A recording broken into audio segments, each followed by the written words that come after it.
Bonjour à toutes, bonjour à tous, bienvenue dans cette nouvelle vidéo. Je suis ravie de vous retrouver aujourd'hui.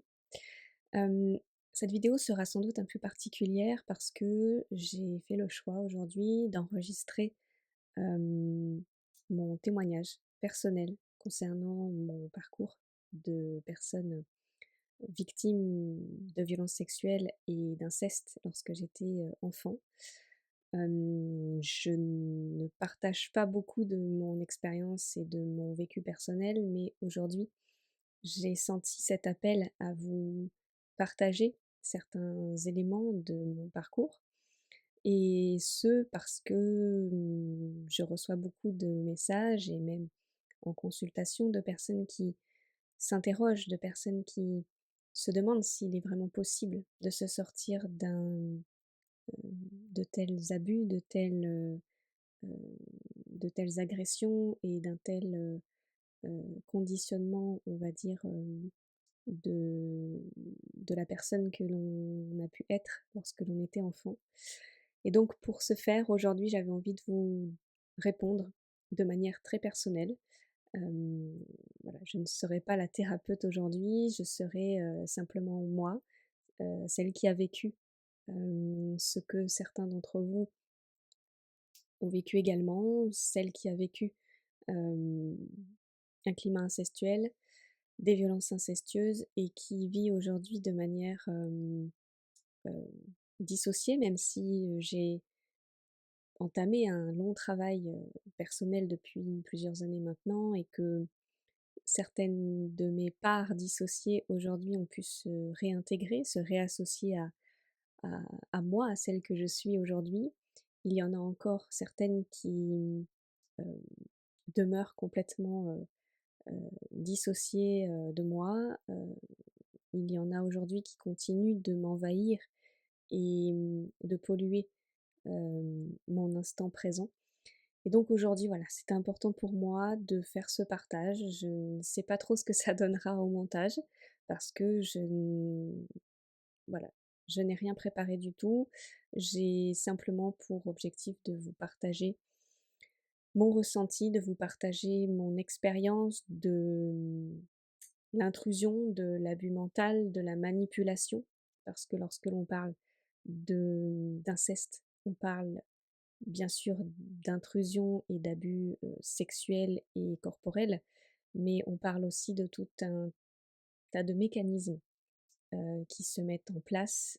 On parle d'une emprise, on parle d'une colonisation qui, qui induisent une forte identification à l'agresseur, une forte identification à ce que l'agresseur et l'entourage, peuvent dire de nous. Et en l'occurrence, je dois vous dire en toute honnêteté que cela ne fait que quelques jours aujourd'hui, là maintenant que j'enregistre cette vidéo, cela ne fait que quelques jours que j'ai pu enfin réintégrer à moi cette part qui adhérait encore à, ce que mes parents pouvaient dire de moi, qui adhérait encore à cette, fausse croyance, que celle qui manipulait c'était moi, que la menteuse c'était moi, celle qui adhérait encore à, à tout ce qu'on a pu dire de moi lors de la procédure, judiciaire puisque j'ai porté plainte contre, mon père il y a maintenant quelques années, en 2018.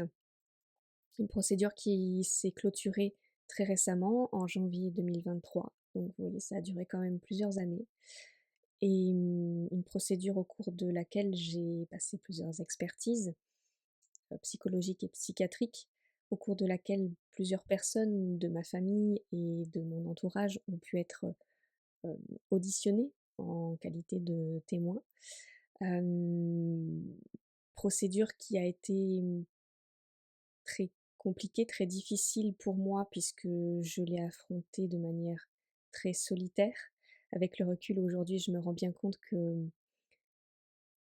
c'était une manière pour moi quelque part de me punir, d'avoir été, aussi loin dans ma démarche, d'avoir dû aller aussi loin pour me faire entendre, pour me protéger, pour protéger également, mes enfants, ma famille. Hem, la culpabilité m'a dévorée pendant des années. Elle continue encore aujourd'hui de me dévorer, je dois le dire, puisque même si j'ai mis en place beaucoup de choses dans ma vie, même si je me suis reconstruite, narcissiquement parlant, même si aujourd'hui je sais qui je suis et que, je vous le disais juste avant, j'ai réintégré quand même une majeure partie des parts qui étaient dissociées, de ma personne. Il y a encore cette culpabilité qui parfois me rattrape, qui, je le disais, m'envahit parce que cette part se sent comme une traître. Cette part a ce sentiment d'être, impropre, a le sentiment d'avoir, trahi sa famille, d'avoir trahi son père, d'avoir trahi ses parents, d'avoir failli à son devoir heu, d'enfant, manipulateur, puisque cette part est encore convaincue, même si je travaille durement avec elle pour qu'elle lâche prise et qu'elle accepte enfin de reconnaître que non, elle n'a pas inventé tous ces souvenirs, que non, ce n'est pas une manipulatrice, que non, ce n'est pas une menteuse, et que tout ce qui a pu être dit d'elle, donc de moi, mais tout ce qui a pu être dit d'elle, notamment au cours de cette procédure judiciaire, hem, visant à la salir, que tout ça n'est absolument pas, fondé, que, tout ça n'est qu'une stratégie de l'agresseur, des agresseurs, hem, pour se protéger, pour ne pas admettre la réalité des faits, pour ne pas admettre que ce sont eux qui ont failli à leur rôle, ce sont eux qui ont failli à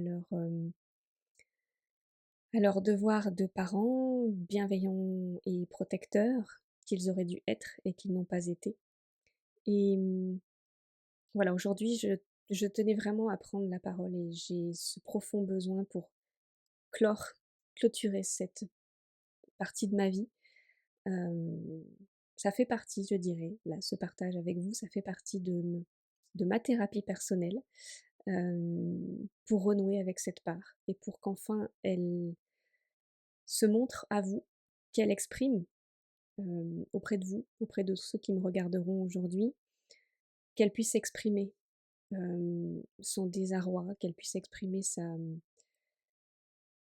sa perdition mentale, psychique et émotionnelle, et que l'on puisse enfin se rendre compte de l'état émotionnel et de l'état psychique et de toutes les conséquences que cela engendre sur un enfant qui devient grand, lorsque lorsqu'il n'est pas entendu, lorsqu'il n'est pas cru, lorsqu'il parle et quel que soit l'âge auquel il s'exprime, que lorsqu'il parle, il soit, bafoué, hem, il soit sali de nouveau.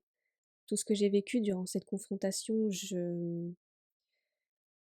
chaque mot, chaque phrase que j'ai pu entendre de la bouche de mes parents et de celle qui a été ma demi-sœur pendant, de nombreuses années, qui l'est toujours au regard de la filiation si je puis dire, mais qui aujourd'hui ne l'est plus, et ses parents donc qui aujourd'hui ne le sont plus non plus.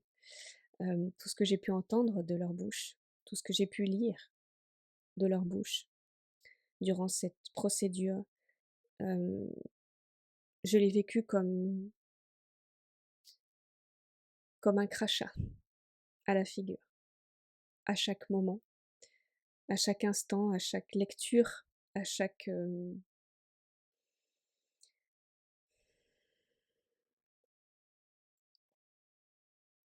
je l'ai vécu comme un crachat. Ce que l'on a dépeint de moi et de celle que je suis, c'est une honte, et aujourd'hui, j'ai besoin de rétablir la vérité, même si je la connais, mais aujourd'hui, j'ai besoin de rétablir cette vérité et j'ai besoin de partager, à vous qui me regardez, hem, la réalité de ce que l'on vit lorsque l'on parle, lorsque l'on lorsque l'on ose prendre la parole, parce que c'est ce que l'on demande aux victimes de plus en plus aujourd'hui après le hashtag #MeToo et le hashtag #MeTooInceste. On demande aux victimes de parler, on les incite à aller porter plainte, mais il faut se rendre compte de ce que cela représente. Lorsque l'on se retrouve seul, hem, au cours des expertises, au cours des auditions, que ce soit à la gendarmerie ou que ce soit dans le bureau d'une juge, d'un juge, dans un tribunal, lorsque l'on se retrouve face à, à son agresseur, à ses agresseurs, à des personnes qui réfutent, hem,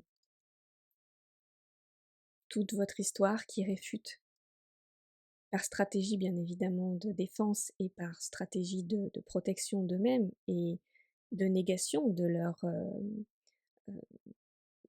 des faits criminels, hem, lorsque l'on se retrouve seul face à tout ça, c'est loin d'être si évident et c'est important aujourd'hui pour moi, voilà, de partager ça avec vous.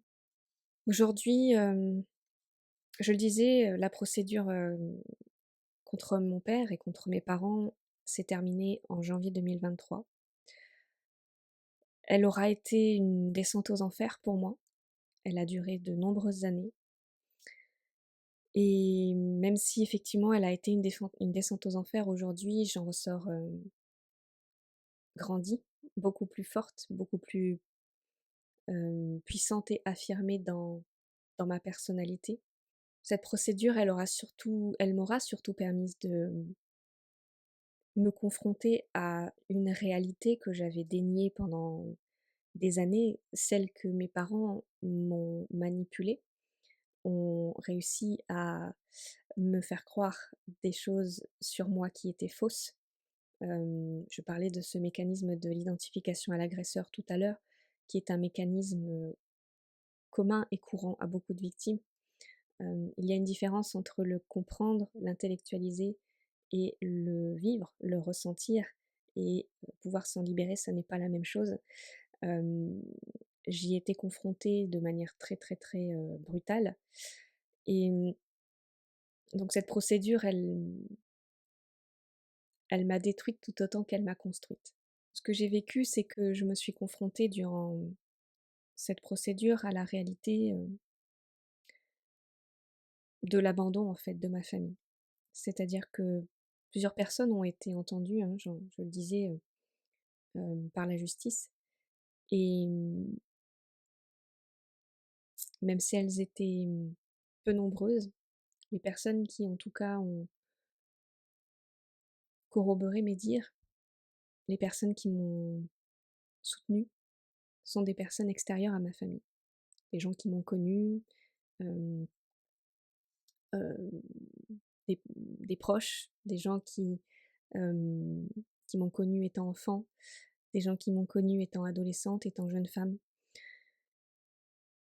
Des personnes qui n'ont aucun lien, de sang et de parenté avec moi, mais qui m'ont soutenue. Là où les personnes qui font partie de ma famille, dans les liens du sang, si je puis dire,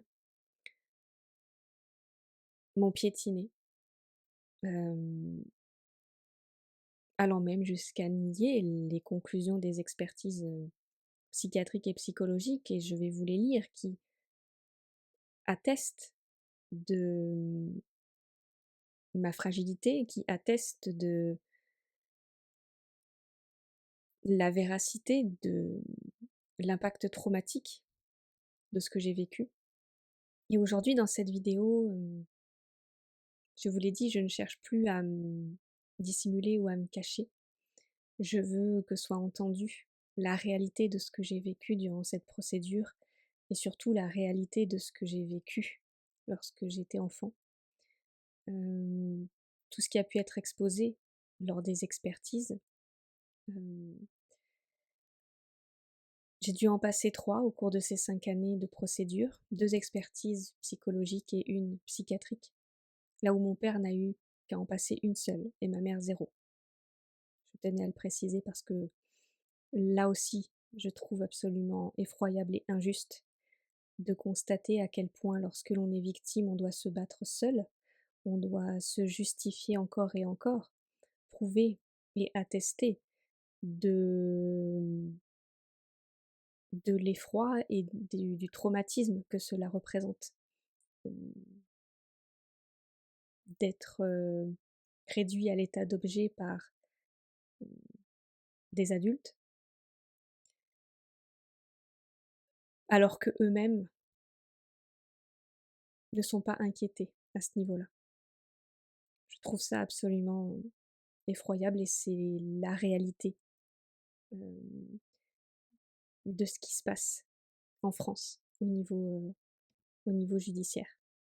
Je voulais vous partager du coup, mmh, l'une des premières conclusions de la première expertise psychologique que j'ai passée, en 2018 et ce que l'examen psychologique mettait en évidence à ce moment-là, c'est que,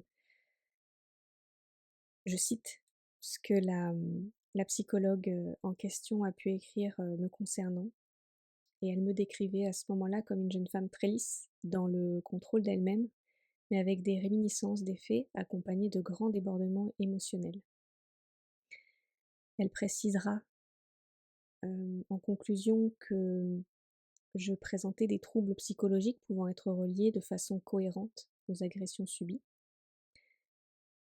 avec notamment une mésestime généralisée d'elle-même, dégoût massif d'elle-même, difficulté à être en contact et à exprimer ses émotions, à poser des limites aux autres, crise de panique, angoisse massive et diffuse, relations sexuelles marquées par la stratégie d'évitement, des positions d'auto-forçage, douleurs physiques et cauchemars récurrents très violents sur le thème de l'intrusion corporelle.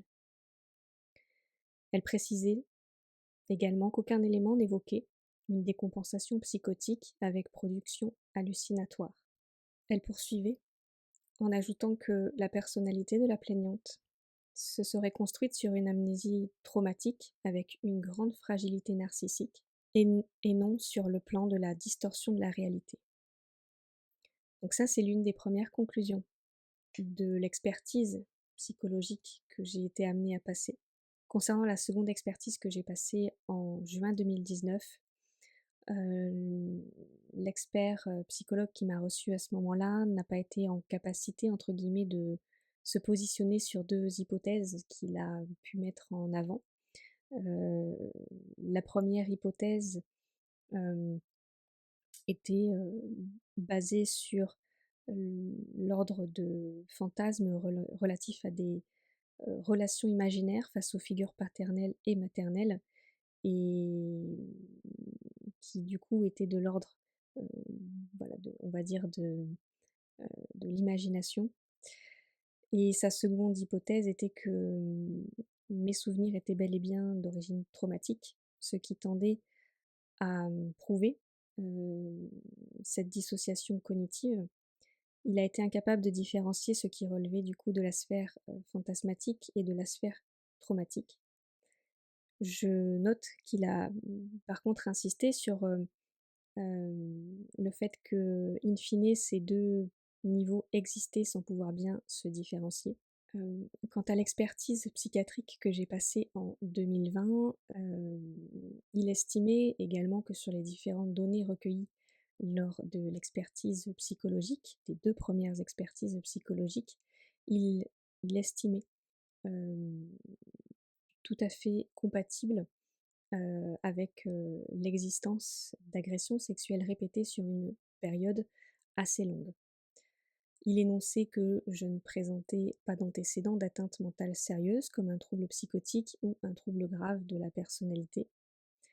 Il précisait également, il existait chez moi des fragilités importantes en lien avec les traumatismes qui avaient pu être subis et qui s'étaient exprimés, voire, s'exprimait encore par une perturbation des liens affectifs, de l'intégration socio-professionnelle et de sa sexualité. Il constatait également une personnalité très abîmée dans son développement, compatible avec les violences sexuelles présumées. Voilà donc ce que je voulais vous partager de ces expertises, en tout cas des conclusions qui ont pu être mises en avant et ce qui a été dénié, renié par, par mes parents. Et je clôturerai ces partages des expertises, mais notamment de la procédure, par les conclusions donc qui ont été avancées par la juge, lors, de l'ordonnance de non-lieu concernant cette procédure. Hem, Elle a avancé donc dans ses conclusions que les expertises, psychologiques et psychiatriques me concernant, réalisées au cours de l'enquête et de l'instruction, tendent à établir un vécu traumatique et ne mettent en évidence aucun élément de nature à remettre en question l'authenticité de mon récit. Néanmoins, les propos de la jeune femme ne sont pas corroborés par suffisamment d'éléments pour envisager le renvoi de son père devant une juridiction de jugement. Ce que ça veut dire, c'est que n'ayant pas suffisamment de preuves, hem, concernant les faits, énoncés, les faits dénoncés, heu, dans cette procédure, bien, la justice française ne peut tout simplement pas, aller au-delà de ce qu'elle a pu me proposer, en termes, de procédure. Voilà ce que veut dire, cette ordonnance de non-lieu et je dirais que les conclusions, moi personnellement, m'ont permis déjà de clore, heu, ce chapitre de la procédure, de clore, ce que j'attendais de la justice, c'est-à-dire d'être reconnue, en tant que victime, même si la justice n'a pas pu valider en tant que telle, et n'a pas pu prononcer un jugement de culpabilité, hem, contre mon père ou contre mes parents. En tous les cas, la justice a pu attester les, à travers l'étude des expertises que j'ai pu passer, la justice a pu, valider les conséquences traumatiques, hem, qui sont les miennes aujourd'hui. Et c'était ça que je voulais vous partager, d'autant plus dans cette vidéo. Aujourd'hui, la question, si c'était à refaire, est-ce que je le referais? Eh bien oui. Aujourd'hui, il est hors de question pour moi de ne pas, inciter une personne que je pourrais être amenée à accompagner, par exemple, heu, dans cette voie, de la justice.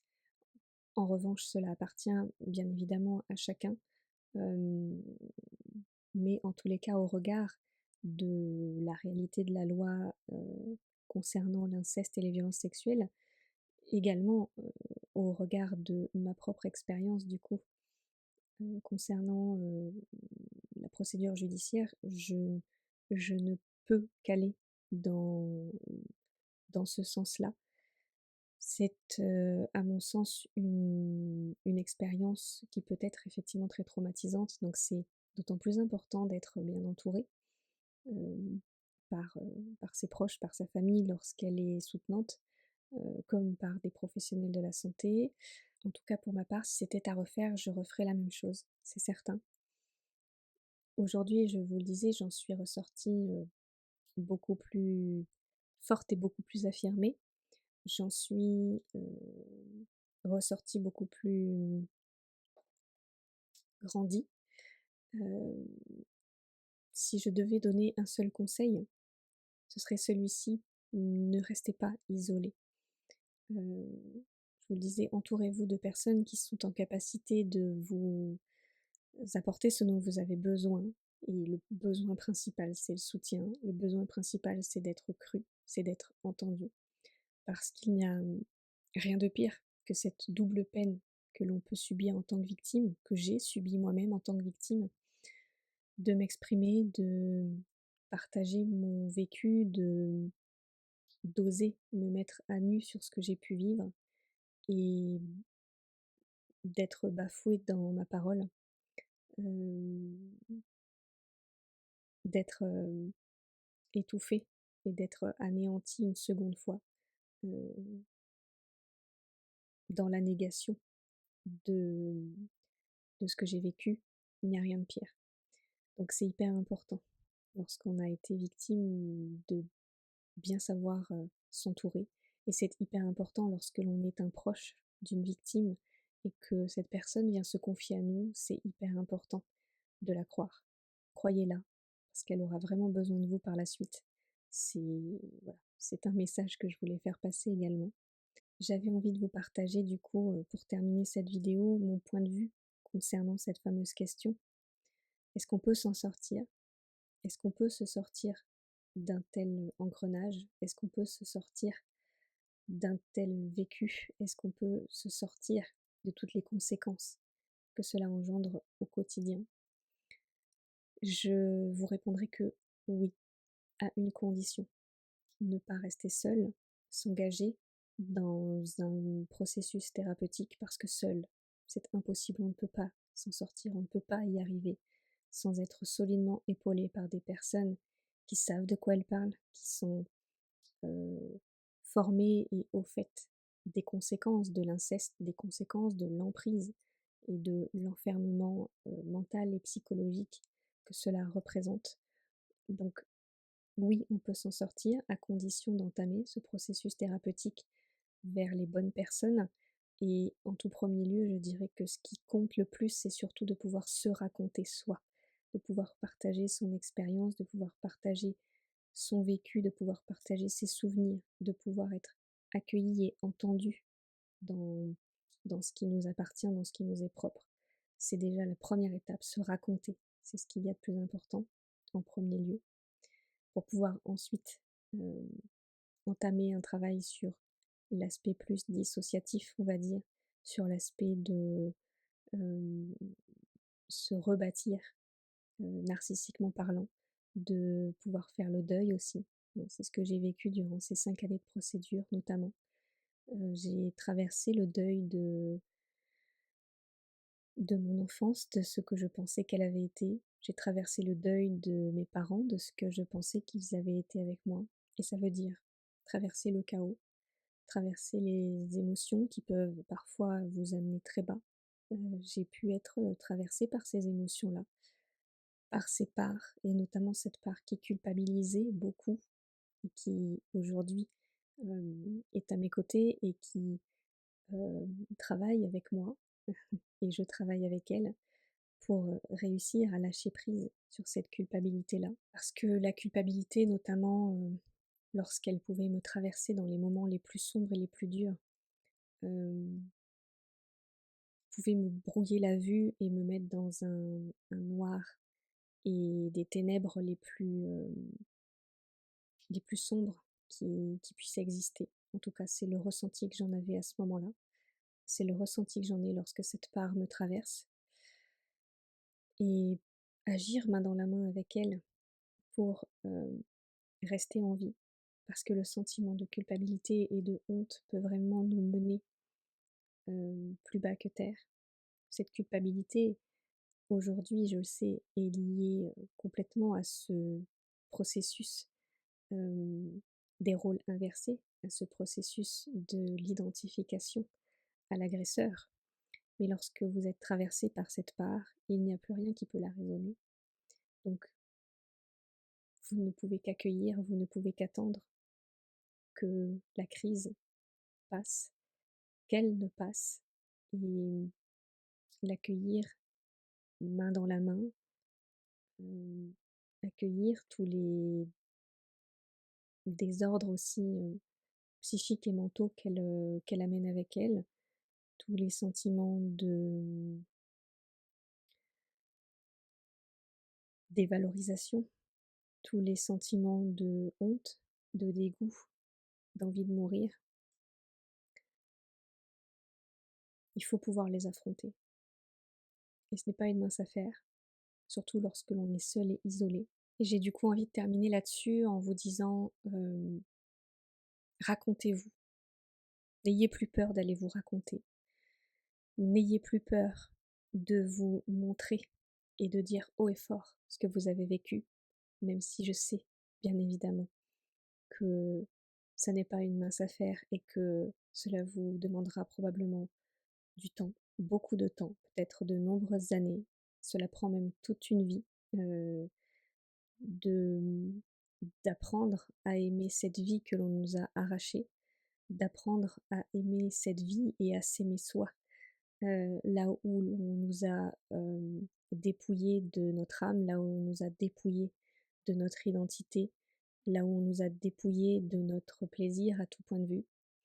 Je sais que cela prend du temps, mais allez vous raconter, venez vous raconter en thérapie, venez, vous raconter. Venez parler de vous, venez parler de votre histoire, venez parler de vos souvenirs, venez parler de vos symptômes, venez parler de vos ressentis, venez chercher cette légitimité. Elle est en vous, elle est au fond de vous, elle est tapie dans le noir, mais elle est là et venez la chercher en thérapie. Je vous assure que vous n'en ressortirez que grandi et en tout cas ça n'est que ce que je vous souhaite. Et voilà, je terminerai là-dessus. J'espère que cette vidéo aura pu vous être utile. Je sais qu'elle a été un peu différente de ce que je peux vous proposer d'habitude sur la chaîne, mais ça me tenait encore une fois vraiment à cœur de vous parler à cœur ouvert, de me montrer telle que je suis, de vous montrer aussi là où j'en suis moi en thérapie, car comme je vous le disais, la thérapie post-inceste et post-trauma de telle envergure, cela prend toute une vie, même si au bout d'un moment, je vous rassure, on on n'a plus à apprendre à s'aimer, on s'aime tout simplement. Mais pour ça, il faut avant tout initier le premier pas et encore une fois, je vous encourage vraiment vivement à le faire. J'en ai fini donc pour mon témoignage aujourd'hui. Peut-être que je reviendrai sous ce format de vidéo si à un moment donné je le juge euh, pertinent pour vous. En tous les cas, je vous souhaite tout le bonheur du monde et je vous dis à très vite.